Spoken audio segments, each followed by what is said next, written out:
साथ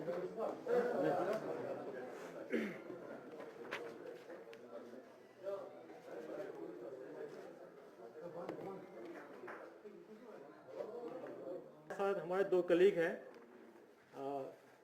general sir हमारे new GOC Victor force हैं और IGCRP मेरे बैचमेट भी हैं। तो सबसे पहले मैं आप लोगों की तरफ से इनको वेलकम करता हूं और बेस्ट विशेष देता हूं कि इनका टेन्योर अच्छा रहे। आज PC बुलाने का मेन मकसद था कि आप लोगों की तरफ से, मीडिया कम्युनिटी की तरफ से कल दिन से ही काफ़ी प्रेशर हो रहा है, रिक्वेस्ट आ रहा है कि कुछ बात करें। पिछले 24 घंटा में 3 इंसिडेंट हो गया है। सबसे पहले BDC चेयरमैन जो श्री लेट सरदार भूपेंद्र सिंह साहब अटैक हुआ, उसके बारे में बात करना चाहता हूं कि उनका विजिट था खाग बडगांव। उनके साथ 2 PSO थे, SHO भी दिन में उनको घुमाया। इवनिंग में उन्होंने दोनों PSO को खाग थाना में ड्रॉप कर दिया और बोला मैं तुरंत आ रहा हूँ। बिना पुलिस को बताए चुपचाप अपनी प्राइवेट गाड़ी में अकेले अपने गांव चले गए, जो वहाँ से काफ़ी 10-12 किलोमीटर दूर था। घर पहुँचते ही उन पर फायर हो गया। उस इंसिडेंट में हम लोग दोनों पुलिस के जो PSO थे उनको सस्पेंड किए हैं और तफ्तीश चल रहा है और 2 सस्पेक्ट को बुलाए हैं। SP बडगांव खुद पूछताछ कर रही है उसके बारे में। हो सकता है कि मिलिटेंट्स को पहले से इंफॉर्मेशन हो कि घर आने वाला हो, किससे बात किया, उनका जितना भी CTR हम एनालिसिस कर रहे हैं हम लोग, उस केस को जल्दी सॉल्व कर लेंगे। उसके बाद कल मॉर्निंग में जो बडगांव एयरपोर्ट के फनल एरिया में CRPF का जो पेट्रोलिंग जा रही थी, रूटीन जो पेट्रोलिंग वर्क होता है फनल एरिया को डोमिनेट करने के लिए, उस पर फायर हुआ।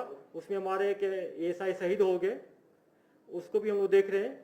जो BDC चेयरमैन का जो इंसिडेंट हुआ है, जो अभी तक जो हम लोग को प्राइमरी फेसी मिला है कॉल डिटेल मिलिटेंट्स का लोकेशन, उसमें जो बडगांव का LET के कमांडर यूसुफ कांदरू है और एक नारवल का अबरार है LET का, दोनों का इन्वॉल्वमेंट आ रहा है। उसके पीछे हम लोग लगे हुए हैं। और जो एयरपोर्ट पे हुआ उसमें जैश मोहम्मद का हाथ आ रहा है। उसमें M4 यूज किया गया। M4 का वहाँ पर एम्प्टी कार्टेज मिला है। तो जनरली जैश मोहम्मद वाले M4 यूज करते हैं।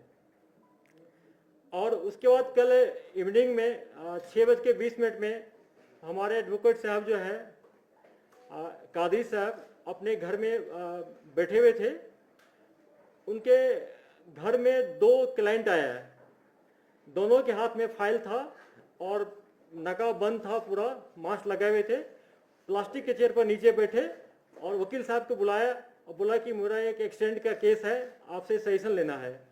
जो ही वकील साहब नीचे उतरे तो अंधाधुंध पिस्टल से फायर किया। उसके सर में 4 गोली पिस्टल से फायर किया।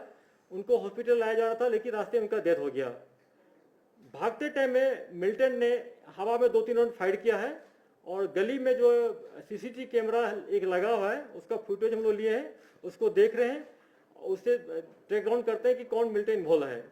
आज सुबह मैंने जाके मौके का मुआयना किया, उनके घर भी गए, सीन ऑफ रैंक को विजिट किए, SP SSP SDPO सारे SHO का मीटिंग लिए और एक SIT बना दिए जिसको हेड कर रहा है SP हजरतबल। उसमें SDPO जडीबल रहेगा, हमारे एक PC कार्गो का एक DSP साहब रहेंगे, SHO भी रहेंगे, एक लीगल एक्सपर्ट रहेगा। SIT को आदेश दिया गया है कि जल्दी से जल्दी इसके उसको सॉल्व करें। कौन सा मिलिटेंट, कौन सा आउटफिट मिलिटेंट का इन्वॉल्व है, उसको जल्दी से पता करके उनको हम लोग अरेस्ट करने का पूरा प्रयास करेंगे। अरेस्ट नहीं होगा तो इनकाउंटर में यूटिलाइज करने का प्रयास करेंगे, लेकिन ये केस हमारे लिए टॉप प्रायोरिटी है। उसके बाद मैं अच्छी खबर भी शेयर करना चाहता हूँ कि कल मॉर्निंग में SP अनंतनाग को इन्फॉर्मेशन मिला था कि सिरहमा इलाके में 2 टॉप कमांडर छिपे हुए हैं। आर्मी CRP को लेकर पुलिस ने वहाँ पर कॉर्डन कर लिया और रात में मिलिटेंट भागने का प्रयास किया। हमारे जवानों का जवाब दिया। आज मॉर्निंग में उनको ट्रैक करते करते, सर्च करते करते एक घर में उनको लोकेट किया गया। उसमें हम लोग फायरिंग भी किए, एक्सप्लोसिव को थोड़ा यूज किए। उसमें दोनों मिलिटेंट मारे गए हैं। उसमें एक जो अबू रेहान है पाकिस्तान का, मार्च 2019 से साउथ कश्मीर में एक्टिव था, बहुत सारे किलिंग इन्वॉल्व है। दूसरा जो पुलवामा काकपोरा का आदिल है, आदिल रशीद भट्ट, जो एलईटी के कमांडर है, रिसेंटली आप लोगों को याद होगा, आप लोग सीसीटीवी कैमरा भी देखे होंगे, जो नौगांव में अटैक करके हमारे 2 पुलिस वाले को उन्होंने हलाक कर दिया था। हमारे 2 शहीद हो गए थे जेके पुलिस के जवान, और एक इंसास लेकर भाग गया था, वो इंसास भी आज मिल गया है। और ये दोनों मिलिटेंट बहुत डेडे मिलिटेंट थे और एलईटी का काफ़ी अटैक में इन्वॉल्व था। मैं इसके लिए आर्मी, सीआरपी, पुलिस तीनों को बहुत मुबारकबाद देता हूँ, बहुत अच्छा काम हुआ है। अगर आप लोग का दूसरी बात है कि जो शोपियन के केस के बारे में जो डीएनए का जो सैंपल आया था, आज हम सुबह हमारे पास मिल गया है, मैचिंग किया है और उसमें हम लोग फर्दर कार्रवाई करेंगे। अगर आप लोग को स्पेसिफिक क्वेश्चन है जोशी साहब से या जी सीआरपी साहब या मुझसे से पूछ सकते हैं। पार्डन? हाँ, पॉजिटिव मैचिंग हुई। मैचिंग मतलब ये होता है पॉजिटिव मैचिंग हुई। आगे का जो आर्मी ने खुद कार्रवाई ऑलरेडी कर चुका था, आप लोग के सामने ऑलरेडी शेयर कर दिया गया लास्ट वीक में, और पुलिस का जो तफ्तीश का कार्रवाई होगा उसको हम लोग कर रहे थे और उसको आगे बढ़ाएंगे। अब क्या अभी तक उन तीनों का कोई इन्वॉल्वमेंट आया है? क्योंकि अभी तक उनको सस्पेक्ट ही देखा जा रहा है, उनकी बेटर से इन्वॉल्वमेंट बोल रही है। मैंने कहा ना कि अभी हम लोग कार्रवाई को तेजी से करना शुरू कर देंगे।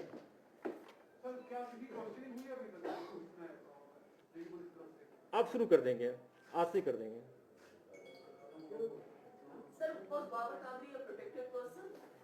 नहीं, बाबर कादरी प्रोटेक्टेड पर्सन नहीं था, लेकिन जैसा कि मैंने आप लोगों से बात किया, अपने पुलिस वाले से बात किया, 2018 में इसके गाड़ी पे एक बार फायरिंग हुआ था, इनको थ्रेट था, इसीलिए इनके जो रिलेटिव एक हमारे एसडीपीओ डीएसपी साहब है, उन्होंने पर्सनली इसको रिक्वेस्ट करा था कि आप लोग हवल में जहाँ रहते हैं वहाँ मत रहिए, किसी सेफ जोन में रहिए। और आज जाके मैंने एसएचओ लाल बाजार से, जडीवाल से, एसडीपीओ से बात किया, उनका कहना है कि पिछले लास्ट वीक से उसको रिक्वेस्ट हम लोग कर रहे हैं कि इधर मत रहिए, क्योंकि बड़ा कंजेस्टेड एरिया है, वहाँ पुलिस का पेट्रोलिंग करना मुश्किल है। आज मैं खुद जाके गया हूँ, वहाँ गाड़ी भी नहीं आती है, पैदल जाना पड़ता है, बहुत नेरो गली है वहाँ पर। और उसके बाद उनका ये कहना था कि मैं अपना घर छोड़ के नहीं जाऊँगा। दूसरी बात है कि उन्होंने आज देखा, मैंने आप लोग में शेयर किए थे कि कुछ ट्वीट्स किए थे कि अंदेशा जाहिर किए कि हमको खतरा है। अनफॉर्चुनेटली उनसे भी गलती हो गया है कि उन्होंने कश्मीर पुलिस को उसमें टैग नहीं किया, उसमें जम्मू पुलिस है लिखा है, ZPHQ जम्मू है। और ऐसे किसी भी प्रोटेक्टेड पर्सन हो या नहीं भी हो, किसी को कोई थ्रेट मिले तो नियरेस्ट एसएचओ से, एसडीपीओ से, डिस्ट्रिक्ट एसपी से, रेंज डीआईजी, आईजी, डीजी, किसी से बात करना चाहिए। हम लोगों से कोई कभी शेयर नहीं किया, अगर शेयर करते, फोन भी करते तो जरूर उसको वहां से लाके हम लोग किसी सेफ एरिया में रखते हैं। नहीं, आप फिर से देखिए, उसमें लिखा है ZPHQ जम्मू। हाँ, इससे उनको लिखना चाहिए, अगर ZPHQ मतलब होता है जोनल पुलिस हेडक्वार्टर, मेरा ऑफिस होता है। अगर ZPHQ कश्मीर लिखते हैं या श्रीनगर लिखते हैं तो हम लोग का जो मीडिया सेल है उसको मॉनिटर करके उनसे बात करते, रब्ता कायम करते हैं। तो ये मैं नहीं कह सकता हूँ कि उन्होंने गलती से लिखा या जानबूझ लिखा, ये कहना मुश्किल है, लेकिन जो लिखा है फैक्ट्स आपके सामने है। सोपोर इंसिडेंट में आपका 2 रिपोर्ट्स आ रहे हैं, 2 पुलिस वालों को सस्पेंड किया गया, ये क्यों किया है suspend, and what is the progress of the investigation in that? अभी उसमें तफ्तीश चल रही है और एडिशनल डीसी जो बारामूला भी उसमें पैरेलल मजिस्ट्रेट इंक्वायरी कर रहे हैं। तब तो उसको सस्पेंड इसलिए किया गया कि जब उसको रिकवरी फर्दर करने के लिए ले गया था तो दोनों का हाथ से भाग गया था वो, तो ये इसलिए किया गया और कोई खास बात नहीं है।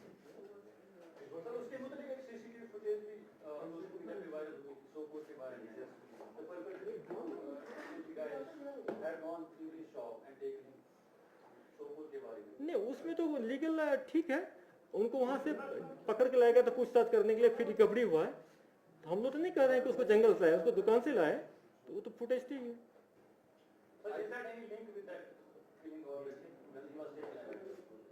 कौन सा किलिंग? आप लोग से शेयर भी किए थे कि उनको वहां से लाया गया था, फिर रिकवरी हुआ था 2 पिस्टल, फर्दर इंट्रोगेट किया गया था उनको थाना में, फिर उन्होंने बोला कि 6 और किया गया, फिर फर्दर रिकवरी के लिए उसको ले गया था बाहर। उस क्लियर कट है उसमें जो प्रेस ब्रीफ में पूरा।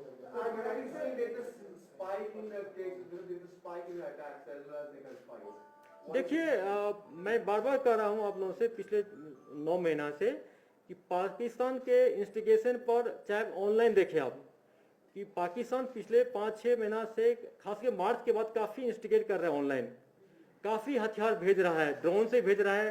कल भी हम लोग कुलगाम में एक दूसरा कंसमेंट पकड़े जो गाड़ी के केवेट बनाया था, उसके अंदर था, उसमें 2 AK मिला, काफ़ी सामान मिला है।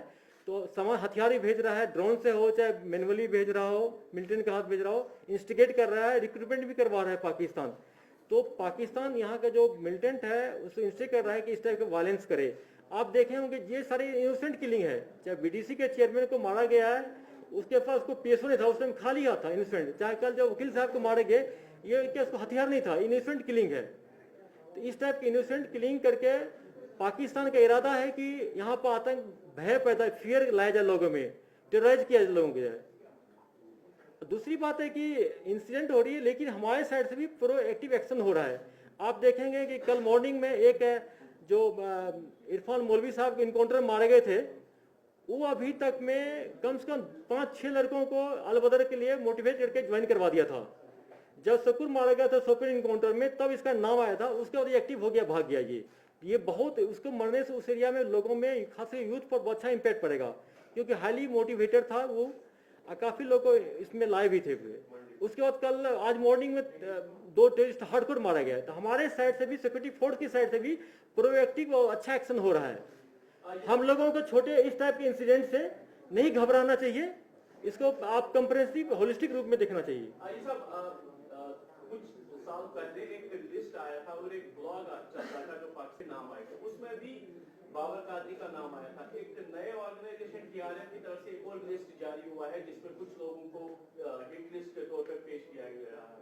तो पुलिस कैसे देख रही है और कैसे, क्या बाबर कादरी का किलिंग उस लिस्ट या उस ब्लॉग के साथ जुड़ा हुआ है, या फिर आने वाले जिस तरीके से TRF अब जमीन पे आ रहा है, क्या श्रीनगर में TRF की प्रेजेंस इतनी हो गई है या इसमें किसी स्पेसिफिक मिलिटेंट ऑर्गेनाइजेशन का हाथ? देखिए, मैं बार बार कह रहा हूँ कि TRF कोई रियल ऑर्गेनाइजेशन नहीं है। TRF एक वर्चुअल ऑनलाइन ऑर्गेनाइजेशन है। ये LAT का ऑफशूट है। LAT ने एक्शन करवाया है, LAT एक्शन करता है तो उसको TRF ऑन करता है। दूसरी बात है कि जो लिस्ट आया था TRF की तरफ से, जो ऑनलाइन आया था, उसमें आर्मी के कुछ लोग थे, पुलिस के थे, कुछ एडवोकेट थे, कुछ जर्नलिस्ट थे, कुछ सिविलियन था। उन लोगों को हमारे कंसर्न थाने वालों ने उनसे बात किया, उनको समझा दिया गया कि अगर आपको कोई ऐसी थ्रेट कभी लगता है तो काइंडली मुझे अप्रोच करें, हम लोग प्रिवेंटिव एक्शन लेंगे। उसमें कुछ ऐसे भी नाम है कि जो आज तक नहीं तो किसी का सोच रहा है, नहीं किसी के लिए काम किया है और कहीं उसका लिंक नहीं है, तो उसको हम लोग वेरीफाई कर रहे हैं। जहाँ तक इनका, मैंने बार बार कहा कि इनको थ्रेट था, इसीलिए इनके ब्रदर इन लॉ जो थे हमारे STPO पंथा चौक, उन्होंने खुद जाके उनको समझा भी था कि आप ये घर हवाले मत रहिए, बहुत वहाँ जगह खतरा से खाली है, वहाँ नहीं रहना चाहिए, किसी सेफ एरिया में घर लेकर रहिए। वो बिल्कुल मानने को तैयार नहीं थे पूरा, क्योंकि फैक्ट है हर एक लोग अपना घर पसंद होता है, एंसेस्ट्रल बेस पसंद होता है। लेकिन अगर उनको थ्रेट था, वो बहुत पढ़े लिखे आदमी थे, बुजुर्ग थे, हालात को समझते थे, तो उनको हम लोगों से शेयर करना चाहिए था। अगर शेयर करते तो जरूर हम लोग कुछ न कुछ प्रिवेंटिव एक्शन लेते।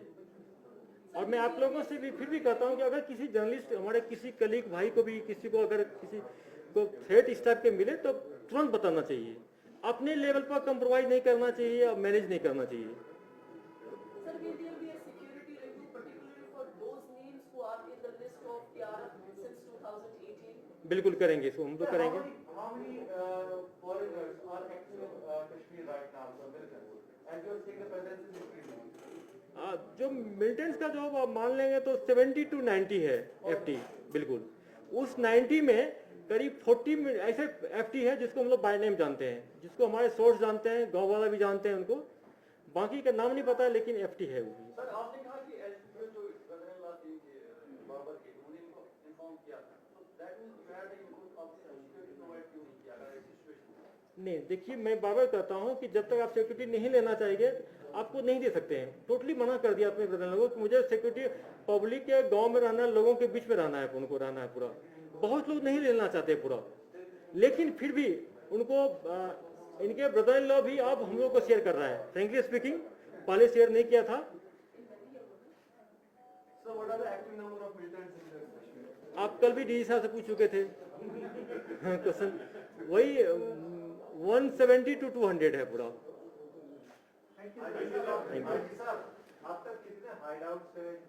सिक्योरिटी फोर्स का ये बहुत अचीवमेंट है, ये बहुत बड़ा अचीवमेंट है 2019 में। ऑलमोस्ट 9 महीना हो रहा है। इस 9 महीना में कम से कम 22 हाइड्रेट को बस्ट कर दिए, हम लोग कर दिए।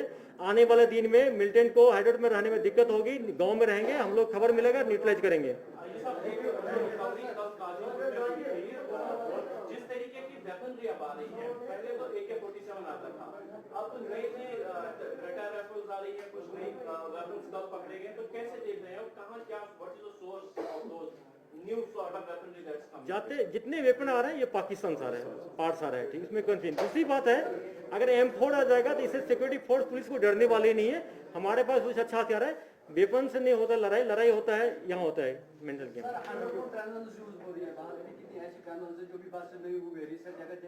देखिए ये जम्मू जोन के ये जम्मू जोन का क्वेश्चन है, बेटर होगा कि आज ही जम्मू से पूछे। नहीं, हाइड्रोट अलग होता है, टनल अलग होता है। टनल वो होता है जो LC के पास होता है।